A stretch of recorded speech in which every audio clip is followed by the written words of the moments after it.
Jadi ada orang-orang beribadah, tapi tujuannya ingin mendapatkan balasan kebaikan dalam kehidupan dunianya.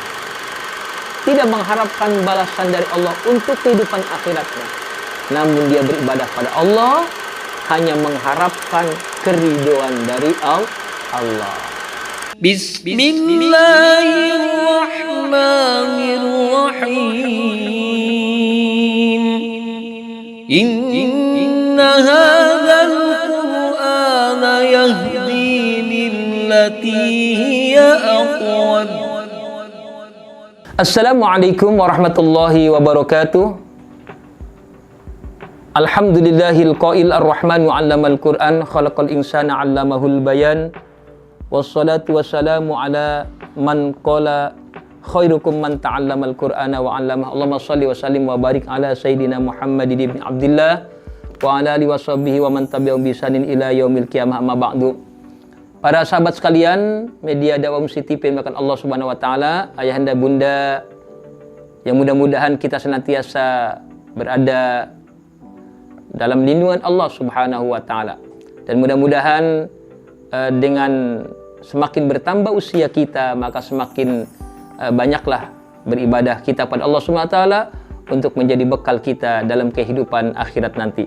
Baik, ayahanda bunda sekalian, untuk meningkatkan kualitas amal ibadah kita di sisi Allah Subhanahu wa taala, maka mari jangan bosan-bosan kita untuk terus thalabul ilmi, untuk terus mengkaji ilmu-ilmu agama. Mudah-mudahan dengan semakin bertambah ilmu-ilmu agama kita, maka akan menjadikan kualitas amal ibadah kita pada Allah Subhanahu wa taala itu semakin meningkat. Ya, amal kita adalah amal yang berkualitas. Baik para sahabat sekalian, media dakwah Muslim TV yang dimuliakan Allah Subhanahu wa taala, di kesempatan ini tema yang akan kita ambil yaitu berkaitan dengan sebuah penjelasan dari seorang ulama besar dari Indonesia yang namanya disebut sebagai Imamul Haramain.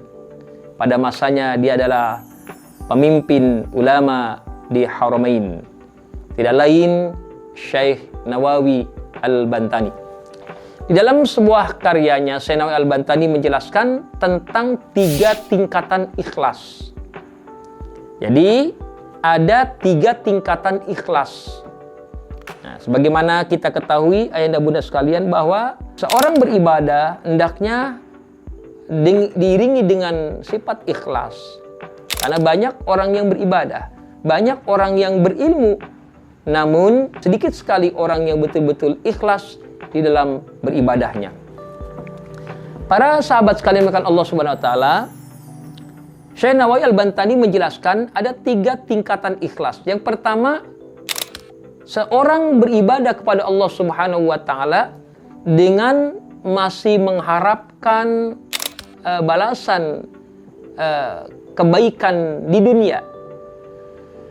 Jadi ada orang-orang beribadah tapi tujuannya ingin mendapatkan balasan kebaikan dalam kehidupan dunianya.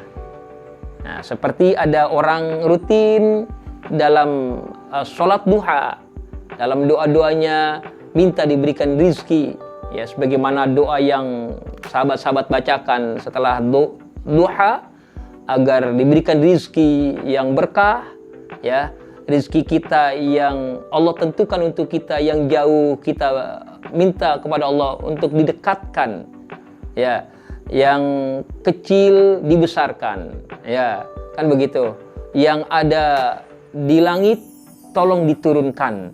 Ya, nah ini doa-doa kita ketika selesai sholat duha, minta diberikan rizki yang berkah.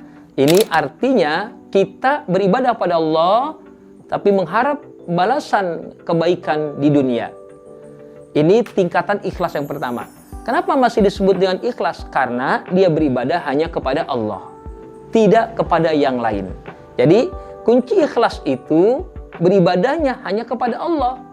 Dia tidak datang ke tempat-tempat misalnya datang ke dukun untuk mendapatkan jimat-jimat, aji-aji, ya, apa jampi-jampi agar usahanya lancar. Nah, ini sudah tidak tepat ya di dalam Islam.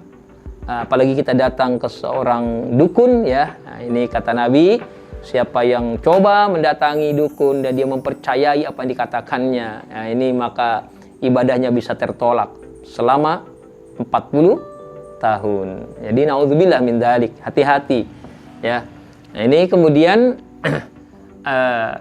maka kita beribadah pada Allah Subhanahu wa taala, berdoa kepada Allah Subhanahu wa taala ya, dengan mengharapkan balasan dunia, tentu satu yang boleh ya. Kenapa? Karena itu juga diajarkan oleh Rasulullah SAW ya. Kita dianjurkan untuk mencari rizki, berdoa pada Allah agar rizkinya rizki yang barokah ya. Sepanjang kita minta hanya kepada Allah Subhanahu wa taala, kita masih digolongkan orang yang ikhlas beribadah kepada Allah. Namun tingkatan ikhlas yang ini seperti ini masih tingkatan ikhlas yang pertama. Ya. Baik, kemudian kita lanjutkan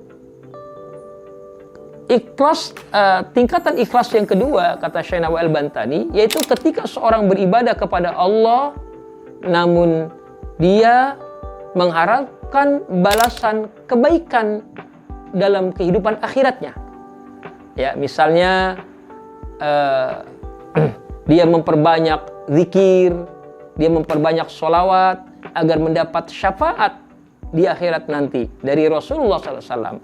Dia memperbanyak baca Al-Qur'annya, ya, agar Allah memberikan rahmat kepadanya, agar Allah menerangi kuburnya. Ada orang membaca surat Al-Kahfi setiap malam Jumat, ya, sesuai dengan sabda Rasulullah SAW, siapa membaca surat Al-Kahfi setiap malam Jumat, maka Allah akan terangi kuburnya, maka Allah akan berikan cahaya pada hari kiamatnya. Ya, sehingga Rasulullah SAW akan mudah mengenali orang tersebut. Kenapa? Karena ada cahaya di wajahnya. Ini bagi orang yang senang membaca surat Al-Kahfi, terutama pada malam Jumat. Kemudian membaca surat Tabarok, ya, Al-Muluk, itu juga faidahnya diantaranya Allah berikan, jauhkan dari siksa kuburnya. Nah, ini kebaikan-kebaikan yang kita harapkan kita dapatkan ketika dalam kehidupan akhirat nanti. Kita beribadah kepada Allah tapi mengharapkan balasan untuk kehidupan akhirat kita. Rasulullah SAW juga mengajarkan setelah kita selesai sholat, bukankah doa-doa kita diantaranya Allahumma antas salam wa minkas salam wa ilaika ya'udus salam fahayyina rabbana bis salam wa adkhilnal jannata darus salam. Ya Allah, masukkan kami ke dalam surga darus salam. Ya, Allahumma ajirna minan nar. Ya Allah, jauhkan kami dari api neraka dan masukkan kami ke dalam surga, wan najata minan nar, kan begitu, dan selamatkan kami dari neraka. Ya, kemudian wadkhilnal jannata darus salam tadi agar kita dimasukkan ke dalam surga. Ini kita beramal kebaikan, kita beribadah kepada Allah, namun minta balasan kebaikan di akhirat. Inilah yang disebut tingkatan ikhlas yang kedua.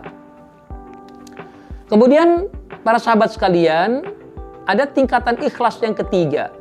Nah, ini tentu ikhlas, tingkatan ikhlas yang paling tinggi derajatnya, ya, sesuai dengan urutan, ya, yang paling tinggi derajatnya, yaitu ketika seseorang beribadah kepada Allah Subhanahu wa taala, tidak mengharapkan balasan dari Allah dalam kehidupan dunianya, tidak mengharapkan balasan dari Allah untuk kehidupan akhiratnya, namun dia beribadah pada Allah hanya mengharapkan keridhaan dari Allah.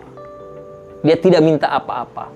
Jangankan minta kebaikan di dunianya, di akhiratnya saja dia tidak minta itu.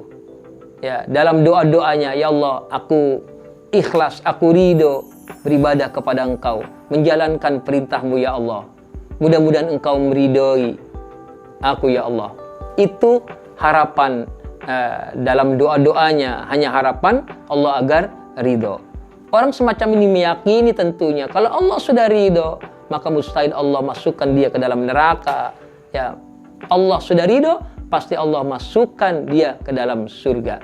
Maka orang yang beramal ini ya tentu adalah tingkatan orang-orang yang tertinggi, ikhlas, tingkatan ikhlas dalam beramal yang tertinggi. Yang dia minta hanyalah keridhaan dari Allah Subhanahu wa taala. Sahabat sekalian, dengan Allah Subhanahu wa taala, tentu tidak salah bagi kita beribadah kepada Allah, minta balasan dari Allah kebaikan dunia. Ya, salat hajat untuk kebaikan dunianya. Salat istikharah juga untuk kebaikan dunianya, dan ini semua diajarkan oleh Rasulullah SAW. Ya, yang penting kita beribadah hanya kepada Allah. Ini sudah digolongkan ikhlas. Minta kebaikan pahala di akhirat. Ya, tentu juga sesuatu yang sangat ikhlas, yang sangat baik karena dia minta hanya balasan kebaikan di akhirat.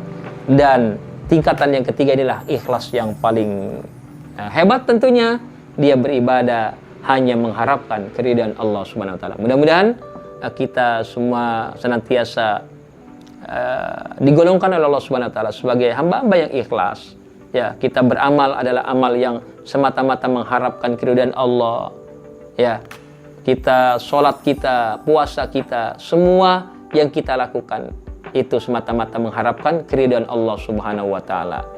Ya, tidak karena yang lain. Apabila seorang melakukan amal kebaikan di akhirat tapi tujuannya untuk yang lain, maka akan tertolaklah amal tersebut. Demikian, mudah-mudahan Allah Subhanahu wa taala menjaga kita semua istiqomah dalam ibadah kepada Allah Subhanahu wa taala. Amin ya rabbal alamin. Assalamualaikum warahmatullahi wabarakatuh.